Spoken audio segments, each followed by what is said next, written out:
Kuigi suuri loomataudide puhanguid hetkel Eestis ei ole, peavad ametkonnad riski siiski kõrgeks. Näiteks suu- ja sõrataudi võib meeliskuurortitest sisse tuua, ehk siis Küproselt, Kreekast või Türgist. Aga sigade Aafrika katku prognoositakse seekord mitte Lõuna-Eestisse, vaid Põhja-Eestisse ja saartele. Seis on selline, et me oleme ootusärevad, et kuidas see seis tänavu aasta kujuneb. No, me teame, et ilmselt ikkagi me peame ootama või eeldame, et meil tekib selline levikulaine metssea populatsioonis nendel aladel, mis ei ole veel nakatunud olnud eelmise aasta jooksul.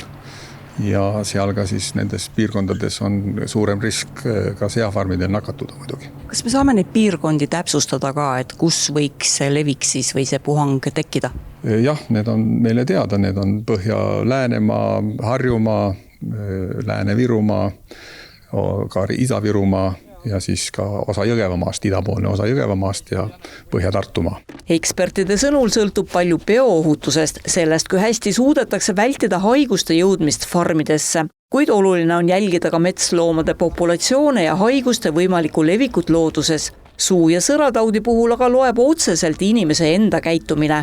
Suu- ja sõrataudi puhul need ka eelmine puhang eelmisel aastal Euroopas tuli, väljaspoolt inimesega tuli sisse. Ehk siis, kui sigade Aafrika katku levitavad metsloomad, seal on meil seda võimalust inimestena reageerida vähem, et kui metsloomad neid kannavad. Aga suu- ja sõrataudi puhul, kuna inimesed seda toovad, siis ongi tähtis ettevaatusabinõudel, et ise mitte või vähendada seda võimalust, et inimesed, kes reisivad, toovad seda sisse ja vaadata neid piirkondi, et kus kohas see haiguse foon on kõrgem. Sigade Aafrika katku tõrjumiseks on erinevaid meetmeid, loomulikult bioohutus ennekõike, aga suur roll on ka jahimeestel, keda nüüd erinevad ametkonnad peavadki motiveerima. Jahimehed on teinud supertööd eelmine aasta ja teevad jätkuvalt, aga seda jahimeeste motivatsiooni on vaja toetada. Et sellega me oleme praegu kevadel väga tugevalt tegelenud, et neid erinevaid motivatsioonimeetmeid nagu tekitada. Ja teine pool on loomulikult, et kuidas vähendada riske otse farmi lähedal ja sellega seoses me oleme otsustanud, et söödaplatsid võiksid olla farmidest kaugemal, aga teistpidi võiks need söödaplatsid olla tõhusam vahend jälle küttimise toetamiseks suvisel perioodil ja milleks me oleme lubanud siis suvel natuke suuremaid söödakoguseid kui talvisel perioodil.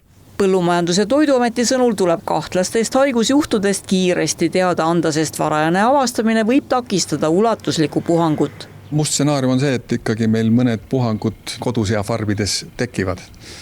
Aga praegune must stsenaarium siiski ei ütle seda, et see peaks olla midagi sarnast, mis me eelmisel suvel kogesime. Ekspertide sõnul ei ole loomataudide oht lähiajal kadumas, seetõttu jätkub nii farmide kontroll kui ka metsloomade seire üle Eesti. Ametkonnad rõhutavad, et loomataudide leviku piiramisel on oluline nii riigi, põllumeeste kui ka inimeste koostöö.